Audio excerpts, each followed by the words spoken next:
Hey, what's up? MKBHD here. So, have you ever wondered how much longer it would take to do a road trip in an electric car versus a gas car in 2021? And does it matter which type of electric car you take? It's an interesting question. I'm sure many of us have wondered this, and most reasonable people would probably stop there. But not me. Nope. My team and I decided to actually find the real answer by really doing it and running it like a sort of a scientific experiment. So, it's one thing to go by the numbers on paper, which we all have, and the chargers on the map, which we can all look at, but it's another thing to actually go do it. Well, we're just gonna find out. We're gonna do this the hard way by actually going on a massive road trip with gas cars and electric cars to actually put this to the test. So it's a little bit unscientific, but we've got a set of rules and we've got a route we're gonna take to make it happen. So, here are the cars. First, we have Tesla Model S Plaid. You're probably familiar. I've already done videos about this car. With the 21-inch wheels on it right here, it has a 350-mile range on 100% battery. Next to it here, we've got Ford Mustang Mach-E California Route 1 Edition. Has about a 305-mile range. Charges at Electrify America chargers. And then last but not least, we have a gas car control. This is what's gonna make the results of the test, I think, pretty interesting. So we've got an Audi Q5 here. On a full tank of gas, it'll get about 460 miles of range. And we're gonna start them all from the same place at the same time. There happens to be a spot near our studio with a gas station, a Tesla supercharger, and an Electrify America charger. We're gonna leave with a full tank and a full battery all at the same time from there. We're gonna do a route that hits Ithaca, New York, Lake Placid, New York, Niagara Falls, Scranton, Pennsylvania. We're gonna do this whole circle. You've probably already seen a lot of this on Twitter by the time this video goes up, but we've got members, we got the whole team, most of the team here. We're gonna be in these cars, probably trash talking a little bit and turning it into a bit of a race, but to see exactly how much time charging at these different infrastructures adds to a road trip. So, mile 1 of 1,000 starts now. So yeah, that's it, pretty simple. The goal, just treat it like a normal road trip. You're obviously trying to go around the loop as fast as possible, but 2 rules. 1, no speeding. We have a hard cap limit to our speed for all of the cars, that's the same. But 2, just hit all the waypoints. Just get all the pictures we want out of all those different waypoints until you do the 1,000 miles. We added an overnight break for sanity, so we have a hotel in Niagara Falls to break the trip into 2 days, but everyone wakes up on the second day with the same state of charge that they went to sleep with, and we'll add up all the time deltas at the end. So, at this point, you know the route, you know the cars. Go ahead and guess how you think it went. Go ahead and guess what you think happened. What order did the cars come in, and how far apart did they finish the 1,000 miles? Now, I'll go ahead and tell you right off the bat, your guess about the order of the cars, the way they finish, 1, 2, 3, is probably correct. Your guess about how far apart they finished, probably wrong. So we're putting together a whole video on this road trip experience on the studio channel. So if you want all of the details and every single thing that happened at each stop to each team, if you want to go on the road trip with us, go ahead and hit the subscribe button to the studio channel to see that when it comes out. But this video is the breakdown of exactly what happened. So the gas car. The gas car had the most predictable trip, right? So they stopped for 5 minutes for a break and gas on the way up to Lake Placid. Got there in 4 hours, 49 minutes. Then they took 2 short breaks on the way to Niagara Falls. One was 20 minutes for food, and then the other was 10 minutes for gas and using the bathroom. That was their day 1. They arrived at Niagara Falls at 11 hours, 8 minutes. So then the Tesla trip took off at the same time. Right off the bat, it gets interesting. I was driving and I decided to be kind of bold and go all the way from the starting point to Lake Placid up those mountains on 1 charge without stopping. We actually passed by the sign without stopping to take a picture because our battery was so low that we weren't sure if we were gonna make it, but we did make it to the top, and there's a supercharger up there. I had 1 mile remaining on the battery, but that was our first stop for half an hour where we got some snacks. We got passed by the gas car, but then we doubled back a bit to take a photo of the sign and then headed over to Niagara Falls.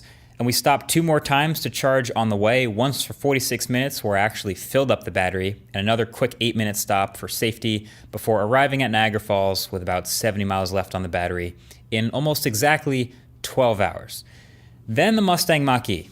Okay, So they headed up towards Lake Placid along with the Tesla, again at the same time, but with the smallest range, they had to pull off first. And the car routed them to an Evolve New York charger that was out of order.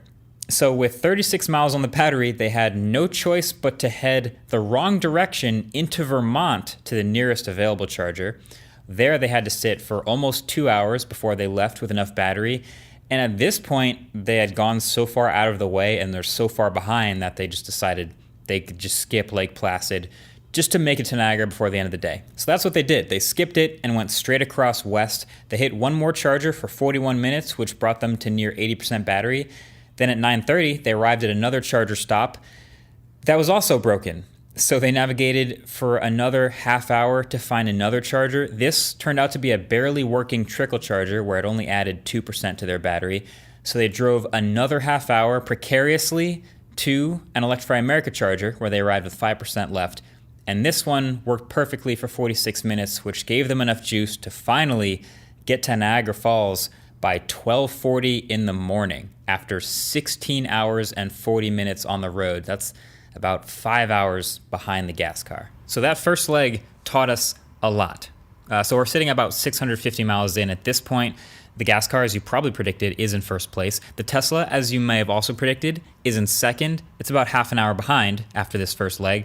And the Mach-E, in third, is now about 5 hours behind. So, I mean, we've read the articles before of horror stories of charging, trying to do a road trip in a Porsche Taycan, getting to a broken charger and all that. We've seen that online in the past, but now that it's happening to this team as we're doing it, it's a whole nother thing to actually live through it.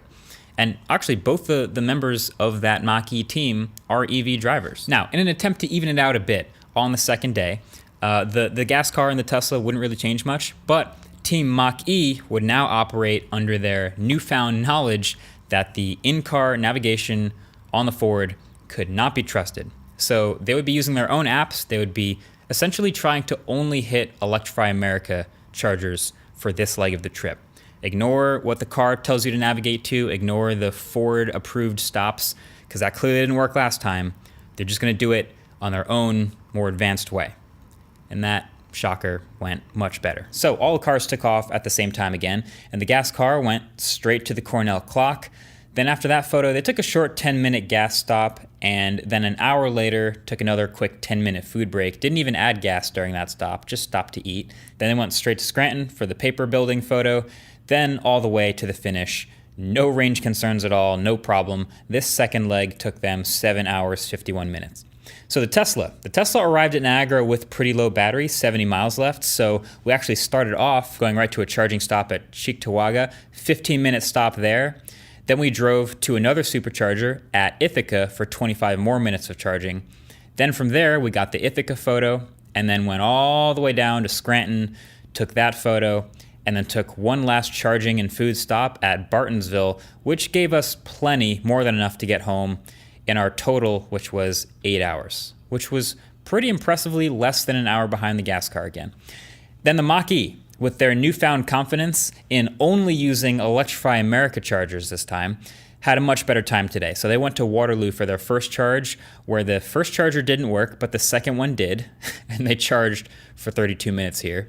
Then they got to Ithaca, took their Cornell photo. Then they drove to Scranton with one brief coffee break in the middle. Then nearby stopped at another EA charger where 3 of the 4 chargers didn't work, but the last one did. So they charged there for 32 minutes and made their way back to the studio, just about half an hour behind the Tesla, so for a total of 8 hours, 49 minutes. So the order was still the same, but the day 2 deltas were a bit smaller. So I'd say I learned a few things from this whole 1,000-mile road trip. Actually, things that we kind of already knew, but that are much more crystallized now that we've gone through it. Now, to answer the question straight from the beginning, how much time does switching to electric actually add to the road trip? First of all, I want to acknowledge that there are plenty of different variables that could contribute to some of the deltas. Not only could I have used a different car or different wheels for a different range on each of them, but there are also things like different traffic, different amounts of time taking photos at the waypoints, different navigation routes and habits and things like that. So I'm just gonna give like a plus or minus 10% delta just on how long these things took. So at the end we got that the Tesla added 1 hour, 32 minutes per 1,000 miles of road tripping. It's really not bad. And the Mustang Mach-E added 7 hours and 32 minutes, although 6.5 hours of that was on the first day, and then it was 1 hour and 3 minutes on day 2. So I think it's safe to say that if you do a lot of road trips, the Tesla road trip experience is currently pretty far ahead of any other electric car, especially here where we did the test in the US. But not for the reason you might be thinking. Like, there's a couple variables in here, and part of it is the slightly longer range of the car, sure. And part of it is the supercharger network versus the other networks used by the Mach-E, sure. But the biggest thing that contributed to our results was the accuracy of the information displayed in the car. So for range differences, it's actually interesting. It seems like the Tesla goes by the max EPA estimated rating they can possibly quote, which is mostly based on highway driving. And there's even some other official ratings. In Europe, there's a WLTP rating, which has different ratios of city mixed in with highway. There's another called NEDC. But generally, I've found that achieving Tesla's quoted range would require pretty much perfect conditions. Perfect weather, perfect temperature outside, perfect roads, perfect traffic, not driving too fast.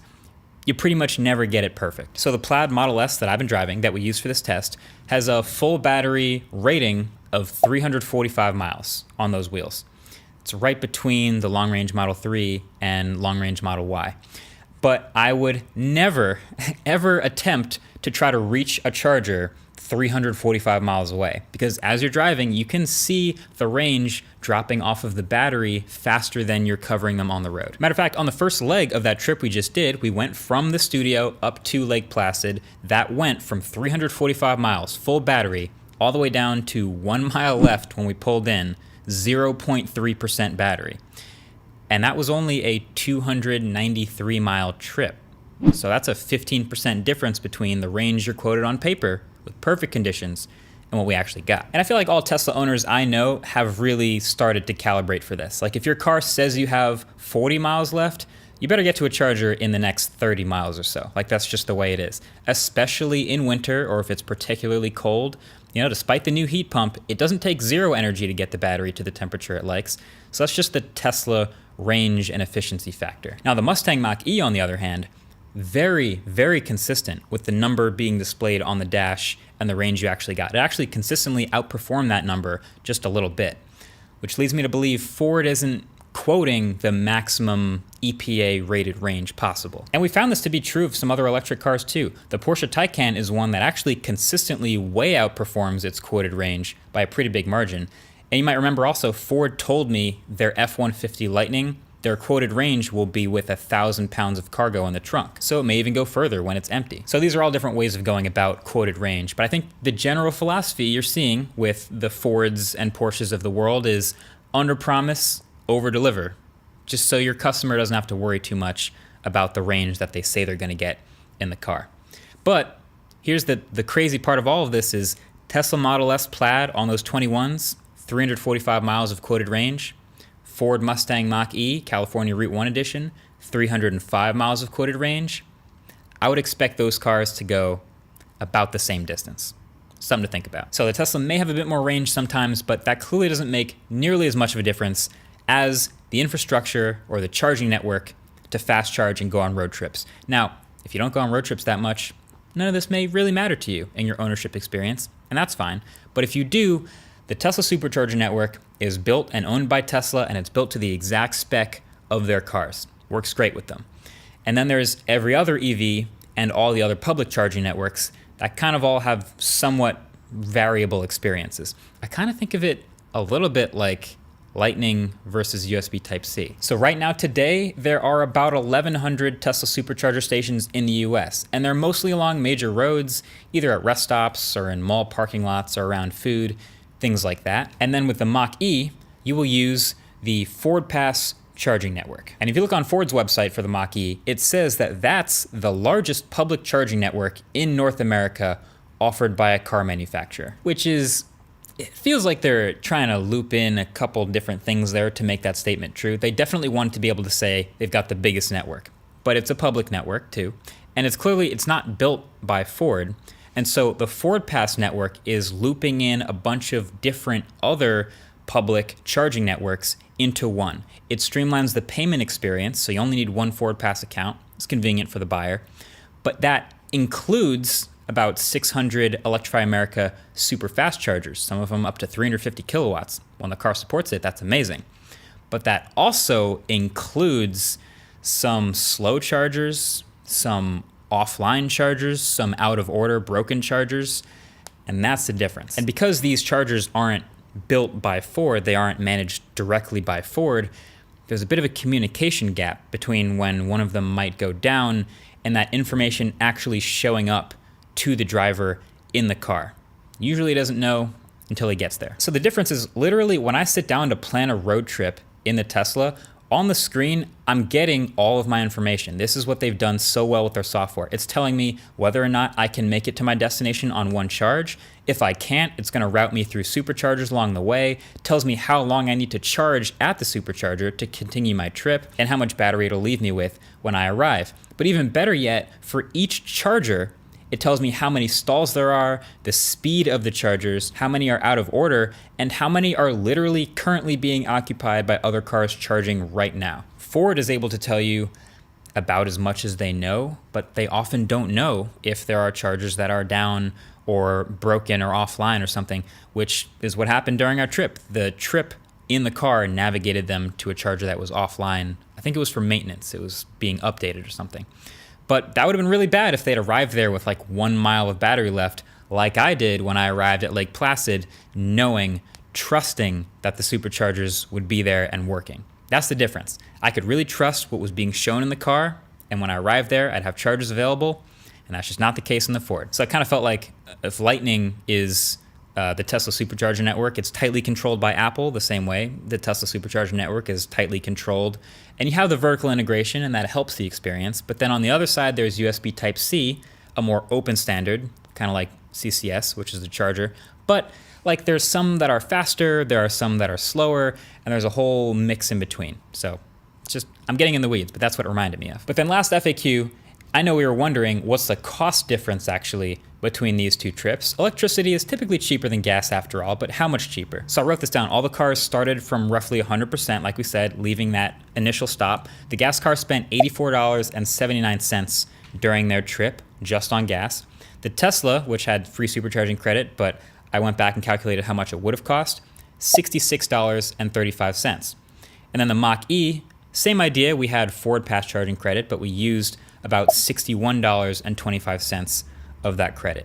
So they all charge per kilowatt. It was something around 30 to 35 cents per kilowatt. So overall, take from this what you will. You might not be someone who does road trips, like I said, and a big part of the electric car owning experience is like starting every day with 100% battery in your garage. That's a totally different part of this. But if you do, a lot of people do frequent road trips, maybe an annual road trip, maybe even more than that. Then you start to think about this stuff. And this situation is also constantly changing. We're constantly going to be getting faster and faster chargers. We're going to get more chargers all over the world. We're also going to get longer and longer ranges in these EVs. And so I'd be curious if we did another one of these tests in a year or two, how it would fare. You know, the 4680 batteries are around the corner, allegedly, for some of these cars. So we'll see.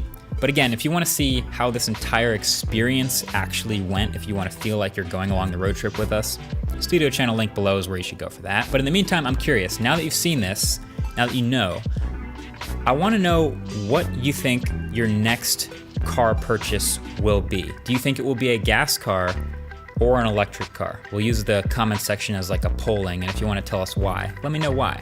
But do you think your next car, whenever that is, will be gas or electric? All right, that's been it. Thanks for watching this experiment. Talk to you guys in the next one. Peace.